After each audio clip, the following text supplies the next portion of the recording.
Bonjour à toutes, bonjour à tous. Nouveau journal des produits de bourse de l'Obsa, journal du jeudi 17 octobre avec en France une nouvelle séance de baisse.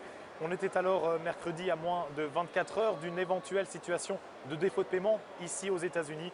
Et du coup, les investisseurs hexagonaux n'ont pris aucun risque, se contentant de prise de bénéfices.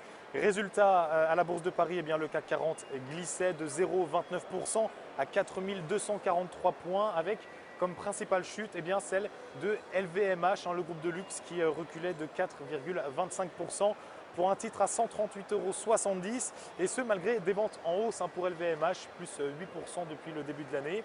L'Oréal s'est délié aussi du terrain, moins 1,53%, tout comme Danone, également dans le rouge, moins 2,28% à 51,83 €. Danone, dont les prévisions annuelles ont dû être revues à la baisse suite à une contre-performance de sa division infantile et ce avec ces produits, on s'en rappelle, ces produits qui avaient dû être rappelés de Chine il y a quelques mois.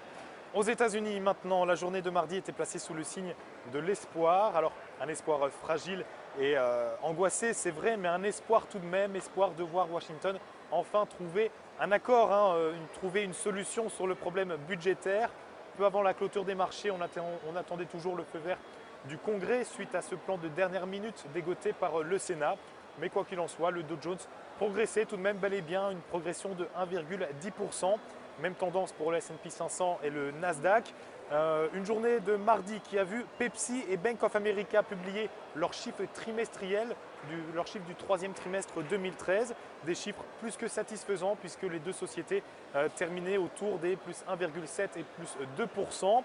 Et puis dans début de soirée, on attendait trois autres résultats de sociétés majeures, à savoir ceux de American Express, d'IBM et d'eBay. Pour terminer, comme à chaque fois, la valeur à suivre et c'est aujourd'hui le groupe Bouygues. Graphiquement, son titre a validé une figure de continuation haussière en drapeau. Il reste par ailleurs soutenu par ses moyennes mobiles à 20 et 50 jours ascendantes, tandis que le RSI est positivement orienté. Ces éléments militent pour la mise en place d'une nouvelle phase de hausse avec les 31,50 € comme première cible. Le dépassement de ce niveau amènera ensuite le titre sur les 34 €. Seule une clôture en dessous des 26,10 € invalidera ce scénario haussier. La stratégie qui vous est donc proposée pour jouer cette valeur est l'achat du warrant code Bouygues à C008T d'Unicredit. Son prix d'exercice 30 €, sa date d'échéance le 7 mars 2013. Voilà, c'est la fin de ce JT des produits de bourse. Je vous donne rendez-vous demain. D'ici là, passez une excellente journée.